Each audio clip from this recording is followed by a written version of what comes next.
Hello, everyone. Welcome back to the Shintaro Higashi Show with Peter Yu. Thank you. And a big shout out to Levon and Jason. That's right. Yeah. Thank you so much, guys, for the support. Our biggest sponsors, Yep. you guys are the reason why we could do this. That's Yeah. right. So thank you again. Yep. And And that's the reason why Peter's going to have a full head of hair very soon. that's right. Yeah. Can't wait. I can't wait to see what it looks like, dude. Oh, it's I'm very curious. They say 6 months, that's when you're Really? because for the first 3 months it's gonna start falling out, the transplant, because to grow back again. So So did you lower your hairline towards your eyebrows a little bit more or no? they cleaned it up a little, a little bit. They Yeah. just filled it in, or did you lower the whole hairline? They usually basically lower the whole, fill it in and then lower it. Yeah. Are you going to Here's grow one your thing. hair long? I think so. Yeah. Well, Nice. if you guys have any hairstyle recommendations, let me know Yeah. because I could do more hairstyles. Sanjay is a hair guy. I know. Yeah. I'm going to talk to him probably too. Yeah, he's one of Well, the guys. spicy. Yeah. Yeah, I just got a haircut myself. Look. Yeah. It looks sharp. Looks sharp. But today we're going to talk about Tai Otoshi. Yeah. No more hair, but it's Tai Otoshi. I mean, they're both related because I'm much more aerodynamic. My speed of Tayo has increased by like 0.7 seconds. Or Nice. 7%, So definitely some relation there, but It helps, huh? yeah. With the rotation. Yep. So you recently made a video about it, and I watched it. And I think it's one of those throws that's like looks so cool. But it's like So cool. because most of the time you like stay standing up. It's one of the rare throws that even in competition most people just stay standing after, Yes. and it's very quick. Very quick. Yeah. And there are many ways to do it. And so let's kind of what are some of the biggest pitfalls? Because I think it's deceptively hard, this throw. It's deceptively hard, and then timing and placement of the calf on the shin. Yeah. And sometimes you don't even need the calf on the shin. There's so many ways to do it. You know? And it's one of my pet peeves. Like, that's not how you do it. That's not what says you taught me. Like, there's many ways to do the same technique. No, you have to pull forward. I've seen it pull downward. I've pull sideways. You have to have two hands. I've seen Koreans do it with one hand. Yeah. Who was that main guy that did the one-handed Korean time? One Aside from you. Lee, Lee Won-hee, yeah. He copied Peter Yu. He's gonna come and beat me out. I actually copied him. No. He's copying you. So so actually, that's funny you mentioned that. Because I have a video on your channel with that one-handed Tai Otoshi, and then one of the comments was like, I basically didn't turn. I think the comment was that I didn't turn enough, and then I would wreck my knee or something. Yeah. So it's very tricky, and Tayo is something you don't see people do when there's a huge weight difference. Yeah. Right. So even if you're like, no 66 kilo guys who are really good at Tayo, going with a guy who's, let's just say like 230 pounds or something, you won't do Tayo because the leg is outstretched underneath your opponent. And then depending on how good you off balance, the risk is very high. Yeah. Right? Yeah. Of blowing your knee out, blowing your ankle out, depending on how the guy falls, where your weakest link is. Sometimes it's your hip. Yeah. So I do cover that. This, by the way, this is not like a paid instructional. It's on my YouTube channel. Yeah. Type in Tai Otoshi Shintaro Higashi, and it gives you a taste of what the 10-minute concise instructionals I have for sale are like, right? Because the same guy edited it. It was supposed to be a paid video, but we were like, you know what? We'll just throw it up on there. I see. We talked a little bit about like placement of the legs for risk, right? Turning out, do we go contact? Things like this. I think most of it happens during the setup. Yeah. I see. think that's very important. Yeah. So good hand position, good off balance, things like this. What are some of the things that people need to watch out for in the setup? In the setup, I think like the person coming forward, Yeah. stepping around and away from your opponent so their body has the place to go forward and over this leg. That's, I think, is key, right? Yeah. If you kind of stand too in front of them, they're going to run into your back. So you want to be standing to the side, right? And when you shoot that leg across, you want to drive your weight onto your own leg. Mm-hmm. Yeah. Yeah. That's a way to do it. Yeah. A way to do it. And then, take account different weight differences and such. And then just timing, man. Timing. I talk about right side versus right side versus left. How to shift your opponent's weight onto that one leg and then bringing them forward so that their majority of their body weight is in front of you. Yeah. right? Not directly over your leg so they can drop their knee into your extended leg and your leg is down. Right. You know, we definitely don't want that, right? And that thing, watch that video. That point is very important because I'd see a lot of times people, when they first try to practice Tai Otoshi, their weight is on the opposite end.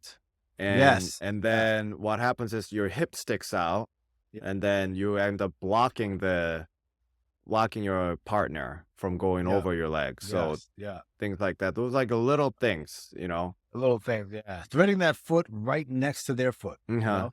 Sometimes it's too far out. Sometimes it's too far in. Yeah. You know what I mean? All these different things. There's double Tai Otoshi. There's many different types of Tai Otoshi. How you game Taio with Uchimata and Ochi. Yeah. Those kinds of things are very important. But the most important information that you could learn about Tai Otoshi is this. Are you ready for this, guys? What is it? Yeah. When you're doing it on social media, make sure your legs are planted. Because when you do Taio, and then boom, they land and you're still. Your legs don't move. It makes it look 10 million times better. I mean, that's what I said in the beginning, right? Like it's one of those throws that a lot of times you can stay standing. But this is the thing. When you hit him in Taio, and then you take little mini steps and your feet move to like catch your balance, it makes you look a little bit amateurish. I see. So when you watch people do throws, when you throw them and then you dive over, that's fine, you know, and people will criticize you. Oh, you just give it back. You know, but this is the thing. You're just trying not to land on your partner. You're working on executing it in a dynamic way where you're just kind of going forward with the motion. You can always land on your opponent's ribs and break it. But we don't do that in training. It's dangerous. Right? You don't want to hurt your partner. You need partners to train this stuff. But if you're doing it for the gram, bang, settle your feet. If your weight goes too far back and your toes come off the ground, that means your weight's shifting backwards, which is not, it's incomplete. So you want to hit Taio with perfect line, heel toe on the same line, toes dug into the ground, right? And then once they hit the floor, you're just standing above them, and then weights distributed evenly. You have that nice little torque through your thoracic spine. You put them into the ground, your legs don't move, and you're standing above them. That's like, it's pretty dominating, huh? It's clean. It's beautiful. So if you want to put up a video of yourself doing Taio, make sure that your foot is planted, like both feet, like not moving. And then you could do it many, many times until you could just train that last bit to make it like Instagram worthy. And I'm telling you, it'll get tons of views because people don't subconsciously pick it up. But when you see someone do it, it's not the actual speed of the throw because it's not that different between a guy who's so amateur, like hobbyist, jiu-jitsu blue belt doing it, versus like a high level guy. I mean, the speed's a little bit different, but it's almost imperceptible, right? Because it's such a quick throw to the beginning with. And then, you know, you could speed it up 1.1. People do this all the time. So it's not the speed. The landing and execution and ability to keep your base tight, that's what makes the difference. You heard it here first, guys. And in order to do that, you have to make sure your weight's balanced properly. So that the legs, when your legs are rooted into the ground. Now, this is actually a practical thing I'm about to say. When your legs are properly rooted, right, you could apply more force into the person because you're not attacking from an unstable base. That's why in hockey, they let you fight and punch each other in the face because their legs are on skates, so they can't really push into the ground and then deliver that same amount of force. As opposed to like, you're in boxing shoes in the boxing ring with the stuff that makes sure there's a lot of traction on the bottom of that feet. You could really dig into the floor and there's a kinetic chain from the floor to the ankles to the hips and you're throwing these bombs. Same idea with the Taio. The mechanics look like a punch, but you're going down a little bit. But it's like any baseball, right? Swing. You know, if someone's swinging the baseball and their feet are kind of like tiptoeing and off balance, like, people are going to rip that guy apart. But they don't do that in judo because people don't really know it yet. But now if you're listening to this, just type in Tai Otoshi on Instagram, #Tai Otoshi, and watch everyone's Taio. You know, you could see like the guys who are good, who are doing well in the content realm, their feet are rooted. Majority of the time. Majority of the time. All right. Interesting, right? I think that's the differentiator between the guy who's like expert. I'm gonna take a look. Even Uchimata. You ever see like Justin Flores Uchimata and his legs go high? Yeah, yeah. And he's on one foot and the guy's on the floor and he's standing above him, Mm-hmm. like super stable on one leg with the leg up to like it's like a painting. Yeah. Painted Yeah. beautiful. But the guy that does Uchimata, he like almost falls over, jumps and then lands on his side. Yeah. Like, I was like, ah, That's right. Yeah. yeah. And then, so that's actually, that kinetic chain stuff you're talking about. I think the way you show is, I can see why it's like a punch, because you basically put your elbow underneath their armpit and then punch through, right? Yeah. So it's almost like, yeah, I can see that but the way I do it is I actually do it more like a baseball swing, where I actually don't put my elbow underneath the armpit, and then instead I swing around. Yeah, it's like kind of like a Tai Otoshi. Yeah, Tai Otoshi, and I swing. I found that that's a little easier on me, because I wasn't strong enough to like really put that in. So those different ways. What are some other different ways you've seen, and do you have any sense on what styles work for what kind of people? Yeah. I mean, I've seen like a Mongolian Taio, when you have the collar on the hand and then they have their collar hand underneath, right? Right. And you're pulling and then you're trapping that arm, right, with the other hand and then turning and doing a Taio from there, It's like the arms are like on opposite side, basically. Well, it's like it's sandwiching their collar switching, hand, right? Yeah. And this is the thing, like you enter it and they think they could like thread their arm out and then post. Yeah. They can't, because you're secretly catching it with your right hand. Right. If you turn it to the left, Yeah.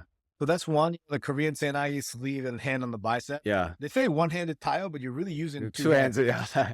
But like it's kind of a tricky thing, because you're holding with one hand and then you're like kind of attacking the bicep as opposed to keeping it on the collar. Right. You're doing two hands on one arm. Yeah. That's a really cool one, where like the person went to, like, they were right versus left. Yeah. And they go punching that collar hand off to gain collar hand position, punching the hand off, trying to gain collar hand position. And then as they go to punch it, they grab the sleeve and then they do a left side Taio. Yeah. I just saw that on this guy. He's a Japanese guy, RS Judo something. He was amazing. And he was a high level competitor back in the day. He posts footage of him doing randori. And then he hit it live and posted it. And I was like, wow, that's incredible. I don't think I've ever seen that before. I've checked that out. But it makes the perfect sense, because he's priming the person to say, hey, he's just trying to get rid of this collar hand. He's just trying to get rid of it and gain position. And then he reaches. Right. Yeah, and then he like just grabs it, and the guy's like, no, he's trying to take the collar hand off. Oh, I see. I know what to do here. And then he's already turning. And then he's like, oh, shoot. I thought he was just going to punch that collar hand off. Right. To get rid of that post. I didn't know he was going to go for a left side Taio, That's kind of a really cool thing that I recently saw that I've never seen before. And that's the beauty of this stuff. Yeah. The more you know the fundamentals, you could add stuff, different contexts, new entries. There's still so many things undiscovered, I think that's you hit the nail on the head, because I think the biggest point is that you need to get the basic fundamental movement down, like the mechanics. Then these arm positions and all these things don't really matter as much. Like you can really kind of tailor to your body. Like I know Anthony, our friend Anthony, he does a lot of Taio, and he does it completely different. Like he like almost like shoots side by side, almost like to the person, he things like that. Like as long as you get the rotation going, the proper weight distribution, right? And then he has beautiful judo, man. And he's lefty. Yeah. And then he has a very good Sukashi game. If you go Ochi, he'll Sukashi it. Uchimata, he Sukashi it. Sukashi means like when you're going for an inside lift with the Uchimata leg, when you like try to load the person, kick their legs up, he sidesteps right? And reattacks that forward leg with the Taio. Yeah. So he'll go Uchimata as well. So it's like Uchimata, sidestep, Taio. Right. Uchimata, Taio, Uchimata.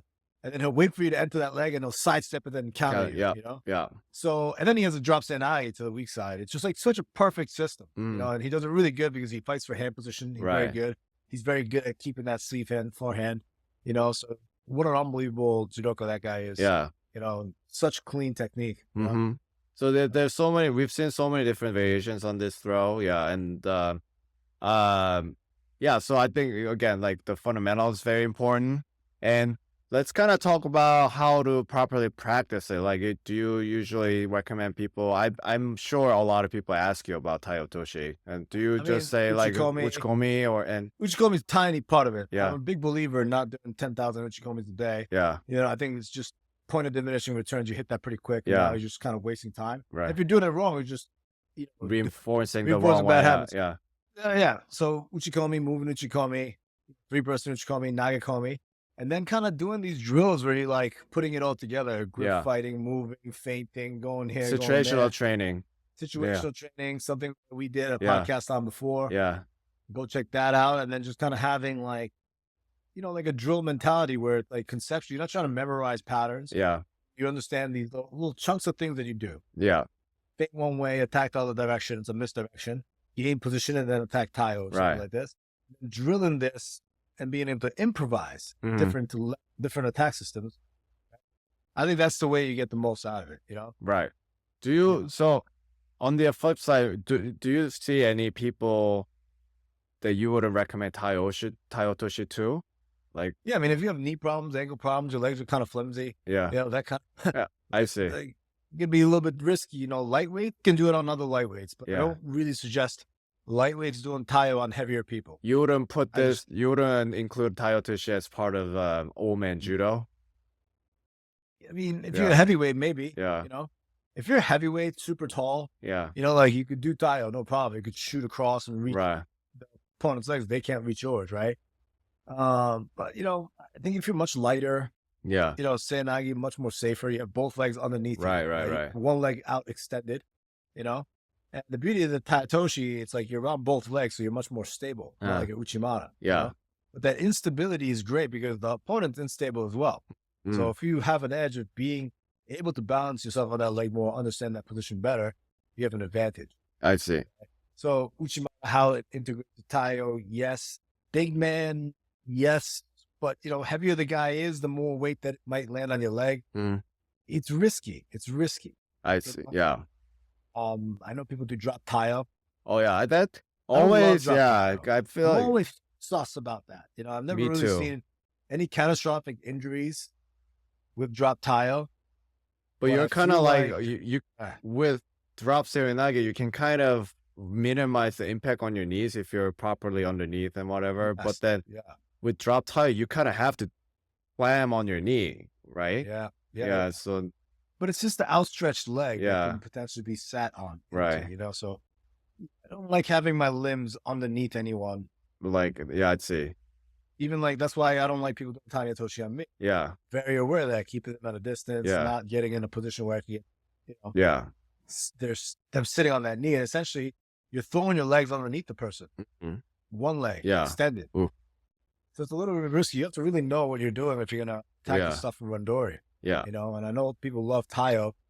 It's inherently very risky. I see. Right? If you're like 81 and you're going with a 66 kilo man, that's the perfect guy to practice it on. Mm. If it becomes a big part of your game, then do it in competition. But if you're going with someone heavier, I definitely wouldn't go for it. I see. So that's good. Risky. Yeah. I'm also curious about what you think, how you think Tai Otoshi can fit into BJJ, if at all, like the gi game and the no gi game. I mean, you could definitely no gi. No one's really done it yet, but people Yeah. are doing a lot of Uchimata now. Oh yeah, I've seen And that. when Yeah. people start stepping Uchimata off Uchimata, people are gonna start doing Taio. Right. And I've seen a lot of guys like doing Tai Otoshi on their Instagram. Mm. In no gi, grabbing the wrist and the hand on the bicep. I've seen it so many times recently, Like the one-handed variation. Yeah, what had Oh, it very in I'm no always gi, looking yeah. to see if their feet are very Right. stable or not. And then if they are, I'm like, okay, this guy must be doing some kind of stand-up training. Yeah. Maybe they're really good. And then I kind of go on their, Instagram page and I poke around a little bit. I always thought it was a little hard to do the one-handed taio in no-gi because, I mean, I'm probably just not good enough in no-gi, but it's just like it's so slippery. Like with You're absolutely yeah. This is all a demonstration. People are demonstrating. I see. This is not in live. I see. I see. I guess theoretically you could do it from like an underhook and a wrist, but Yeah. all these things are very tough when it gets slippery. Right. I think in the beginning when you're not that slippery, yes, go for these things. And when you're more slippery, just attack foot sleeves. I So see. think the game your Tachiwaza game has to change as the matches progress. That's so because interesting. Yeah. You I have know. to take account into slippage. You know what Yeah. I mean, in the earlier rounds, it's very difficult to slip heel hooks. Yeah. Yeah. But once you're sweaty, You can, you know, not easy, yeah. to finish one on a very slippery person that knows how to slip their heel good. When I did nogi, yeah, I used to just do underhook and then like the pummeling position and then do the Tai Otoshi. But yeah, you're right. As you get sweaty, I guess that is really a part of the game. Well, I wonder why. I mean, this is kind of a sidetrack, but I wonder why that was never. It never felt to me being sweaty never felt like a problem when I wrestled, but it's more of a concern in no-gi grappling. I wonder why. Maybe it's shorter submission. Yeah. Anyway, so okay, so in that sense, how about BJJ? I mean, you see a lot of Tai right versus left. I mean, you see right versus right also, but I think it's a little bit harder. Yeah.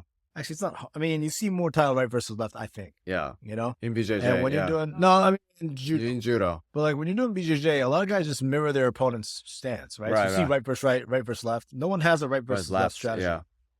Right. So, I think it's a lot harder to do, especially with the hips really far back. Yeah. When you snap them down, you might not go for a Tai. I think it's less prevalent, and you're setting up, and the guy feels like, oh man, this guy's setting up something big. He's gonna go for a turn throw or pull guard. Right. So, and I'm starting to change my tune on guard pulling too. It's pretty martial artsy, right? Reduce risk, go to where you're comfortable, and fight in a place where you don't have a disadvantage. So I'm starting to understand it a little bit in a different way and taking a different tune on it. You made those videos, right, with the Tomoe system, the guard pulling. Yeah. Even just regular guard pulling, someone who does it really good. You could go down with an advantage. Having good grips, having the position that you want. If you like play a really good De La Riva game, like going down and then entering in your system immediately. So I'm not completely against it now. I see. All right. If you like the Tai Otoshi stuff, you could definitely see a lot of my Tai Otoshi videos on YouTube. It's free. And if you like that, then you could kind of branch off into some of the paid instructionals that are in that 10 to 15 minute range. All right. Yeah. Well, so I think we've covered a lot about Tai Otoshi. And so this is one of the part of the series on different techniques in judo. Yep. Hope you guys liked it. Anything else before we close? Yeah. If you type in Tai Otoshi Shintaro, you'll see Tai Otoshi full instructional. We got 17,000 views. Oh, pump that number up, guys. Pump it up. Go watch it. Learn 3 Tai Otoshis in 4 minutes. It's so clickbaity. Double Tai Otoshi is another one that I really like doing. Double Tai, oh man, I love that.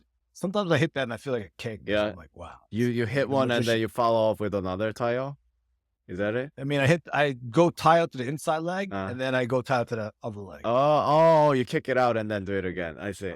So nice. I mean, people do an inside leg Tai and then chain Uchimata to it. I see. But when you go inside leg Tai and then you re-step and hit that other Tai, you do 2 Taios in a row and hit them, it's like magic. People are like, oh my God. Like, people go nuts in the dojo, Yeah, nice. I'll say this is one fun story.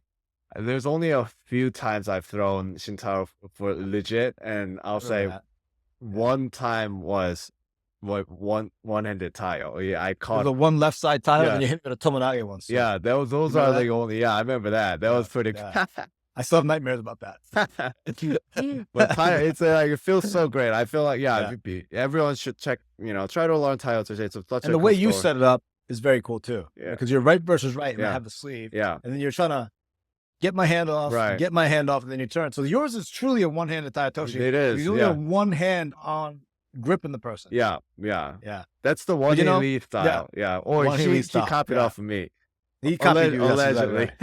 Yeah, we gotta clip this and then put it on social media. Oh man, he's gonna tag him. I told you he's back. Back in the city, he's like 40-something years old, and he's trying to do it again. And he's gonna come and beat me up. I hope everyone listening starts commenting on One Healy's Instagram, like, "Hey, did you take that from you?" Dude, he has an Instagram page, so maybe we can. What is his Instagram page? Let's plug it. His is One Healy Judo or something. Let me see. I know. One Healy Judo. He is the god of Tai Otoshi, guys. Like no, you are, Peter. One He Lee Judo. Yeah, I'm looking it up. Man, he fought in Athens in the finals, dude. That's in how 2004. Exactly. That's how old he is. Damn, Athens. He's a gold medalist. He beat what's his name and Jimmy Pedro. Oh, was it in the finals? No, it was like in the quarterfinals. I forget, but oh no, it is the finals. No, the final was against the Russian. Oh, I think I can't find it. Maybe did he take it down? Well, I don't want to drag this. Oh, look at this guy just copying your Tai Otoshi. I want to see if I could do it from the camera.